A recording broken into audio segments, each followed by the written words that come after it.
आज पूरा देश उत्साह, उमंग और उल्लास के साथ स्वतंत्रता दिवस मना रहा है। ये भारत का 21st सेंचुरी के सेकेंड क्वार्टर का पहला स्वतंत्रता दिवस है, 21वीं शताब्दी के द्वितीय चतुर्थांश। आज भारत अपनी स्वतंत्रता के 80वें वर्ष में प्रवेश कर रहा है।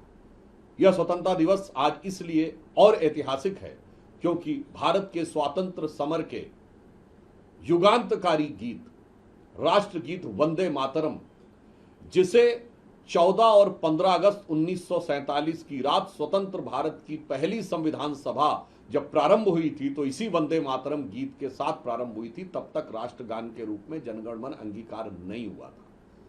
वह वंदे मातरम जिसे गाते हुए लाखों लोगों ने लाठियां गोलियां खाई और हजारों लोग फांसी के फंदे पर झूल गए, और जिसे कांग्रेस की सत्ता की सुविधा और सत्ता लोलुपता की राजनीति ने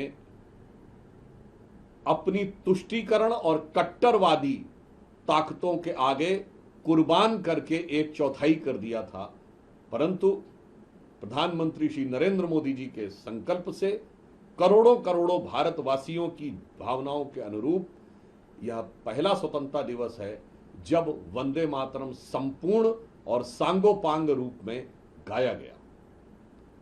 परंतु उसी के साथ एक बहुत विचित्र, विडंबनापूर्ण और दुर्भाग्यपूर्ण दृश्य देखने को मिला जब कांग्रेस कार्यालय में वंदे मातरम गीत गाया जा रहा था।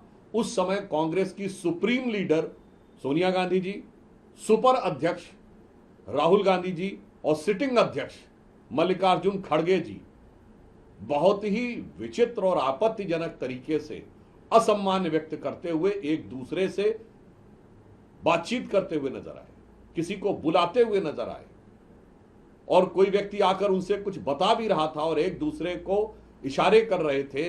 यह राष्ट्रगीत वंदे मातरम के प्रति उनका अपमान है, जिससे करोड़ों करोड़ों भारतवासी बहुत आघात महसूस कर रहे हैं। और यह दर्शाता है कि कांग्रेस पार्टी अभी भी संभवतः राष्ट्रगीत वंदे मातरम को संपूर्ण रूप से स्वीकार नहीं कर पाई। अतः हम कांग्रेस की सर्वोच्च नेतृत्व, क्योंकि इसमें तीनों शामिल हैं, सर्वोच्च नेतृत्व के इस आचरण की निंदा करते हैं और यह अपेक्षा करते हैं कि कांग्रेस पार्टी इसके लिए देश से माफी मांगे और यह स्पष्टीकरण दे कि उन्होंने ऐसा आचरण क्यों किया। और यदि कांग्रेस ऐसा नहीं करती है तो संविधान के प्रति उनकी सच्ची निष्ठा और स्वतंत्रता संग्राम के प्रति उनकी श्रद्धा और करोड़ों भारतवासियों के मान और सम्मान के प्रति उनके विश्वास पर गहरा प्रश्न चिन्ह खड़ा होता है।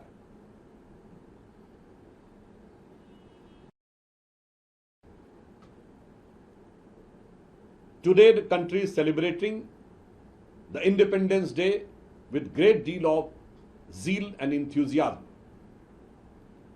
This Independence Day is unique and historical as this is the first Independence Day of the second quarter of 21st century, and now India is entering into 80th year of its independence.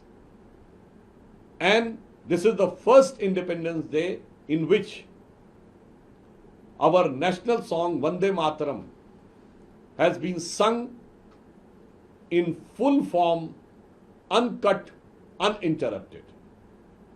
And this is more important because on 15th of August 1947, when India got independence, on the midnight of 14th and 15th August, when the first Constituent Assembly of Independent India started, it started with the singing of Vande Mataram, because till then national anthem Jan Gan Man was not adopted by the constitution.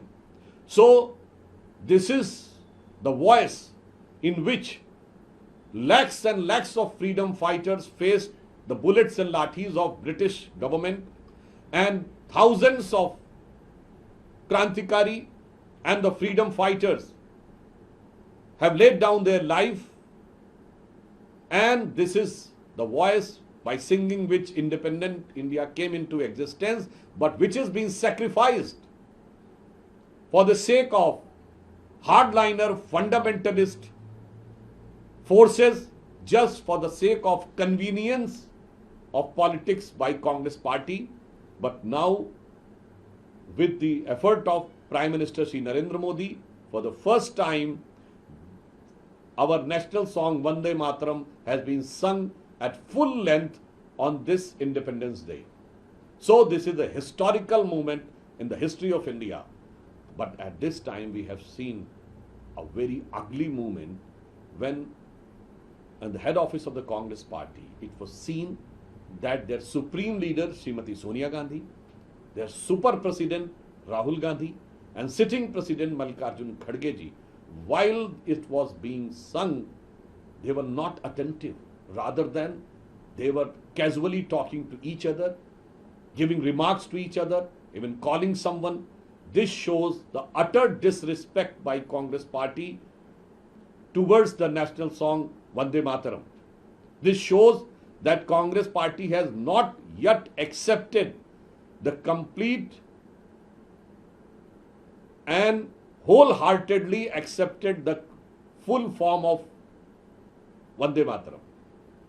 So we strongly condemn this deplorable act of the top leadership of Congress party, and we urge an apology from the Congress party and a clarification from there for their this peculiar and deplorable act.